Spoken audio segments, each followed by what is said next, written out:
One of the mysteries that most people probably overlooked since it happened in the very first episode of the series is how Rick Grimes managed to survive his coma and wake up in the middle of an apocalypse. Maybe some of you didn't know this, but our sheriff spent 59 days in that coma from the moment Shane left him, right when the military started massacring the people at the hospital. Some fan timelines of the comic actually put it even higher. So Rick in the show spent almost 2 months in a coma, apparently without any medical attention.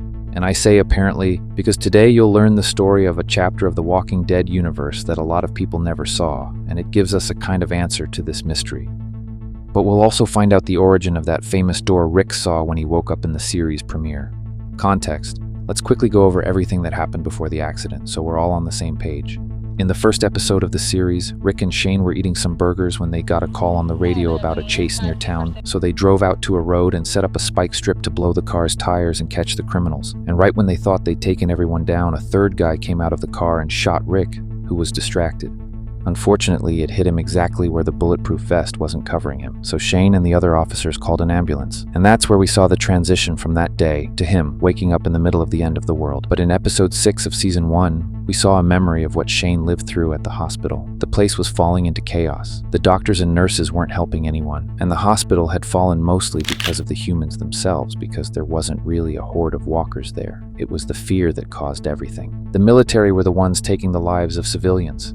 Something Shane saw, so he went running to Rick's room. And with no power, he couldn't tell if his friend was alive or not. He tried to carry him, but most likely he thought that if he unplugged him, he might not survive. So he decided to leave him, with a gurney blocking the door. From Rick's perspective, he was watching Shane the whole time, and when he fully woke up, he noticed how the flowers had wilted. But to explain this mystery, we have to look at an episode of The Walking Dead called The Oath. Webisodes, if you've never heard of them, are mini episodes of about 20 minutes that tell different stories about characters who end up connecting with the main series, or with Fear the Walking Dead. The first one is about the first walker Rick found after leaving the hospital, the girl with the bicycle. And it doesn't just connect through her. Some fans believe one of the girls who appears there was Carl's teacher, Judith. I'll be making videos about those webisodes too. But the one I'm talking about today is about Paul and Karina, who show up at a camp and are running away since it was just wiped out by walkers.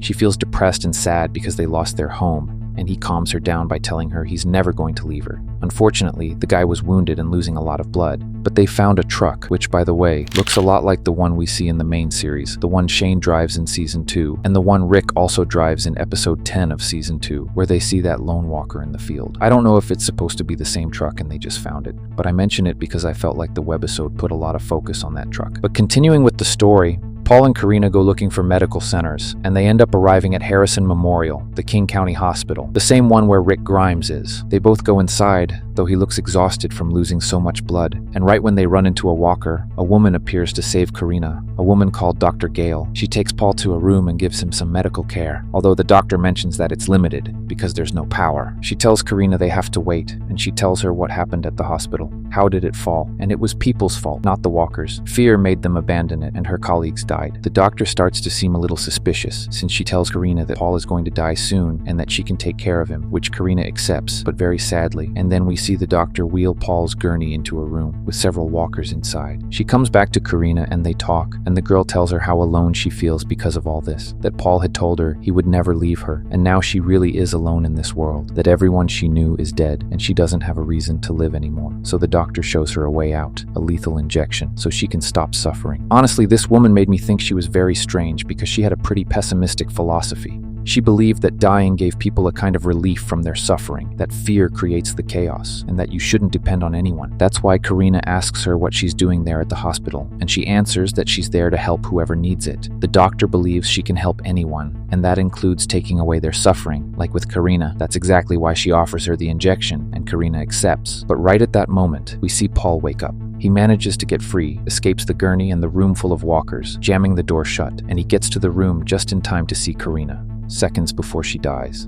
That surprises the doctor since she thought he was already dead. The two of them argue about why she gave her that injection, that she killed her, and she answers that it's not true. She's not a murderer if the person wanted to die. A strange way of seeing things. Paul points a gun at her, but then he lowers it, and we watch him grab some things, load them into the truck, and leave the hospital behind, but not before writing on the doors, "Don't open, dead inside," and taking the walker with him, because he had promised Karina that he would never leave her. This webisode, without showing it directly, answers this Rick Grimes mystery for us. The doctor, despite her pessimistic ideas and despite the limits on power and medicine, never left this place. So it's almost certain that she took care of Rick while he was unconscious. And maybe some of you are wondering, but if she indirectly killed Karina, why didn't she kill Rick? Because she gives that way out to people who don't want to live anymore. If Rick had decided he didn't want to keep going, she would have given him the injection. But a man in a coma can't decide anything. In fact, we also never find out what happens to the doctor. In the webisode, Paul points a gun at her, but then he lowers it, and we never really know if she died or if she left the place later. And this story happens well before Rick woke up, and we know this from the hospital walls. If you pay attention, in the webisode, the walls are still fairly clean, and when Rick walks through those hallways, you can see the decay. The doctor was the one who gave Rick his medical care. Despite her way of seeing the world, she believed she had committed to helping survivors because she had taken an oath. That's where the webisode's name comes from. She stayed, along with a girl named Kate, to care for the patients who had been abandoned. We never see Kate, but the doctor mentions that a colleague of hers stayed for a while. And this answers how Rick was able to make it out alive and not die of dehydration or hunger, waking up in a relatively good state of health. In the webisode, we never see the hallway where Rick is. The doctor never mentions how many patients are left in that place, and we never see her go check on him. But this little story answers the whole mystery. I could say that because of her, everything we saw in the main series happened. Because if you think about it, if Rick had died in that coma, how many things would have changed? Shane would have stayed with Lori and Carl, but let me ask you, would they have been happy? Glenn, Andrea, and the rest would have made it out of the city alive. We have to thank that doctor, because the butterfly effect started with her. Or maybe it started with the thief who shot Rick, but she was the one who saved him, and that would be everything for today's video. I'll leave a link in the description so you can watch The Oath yourselves, and there you can also find the other webisodes, which I'll be making videos about later on as well.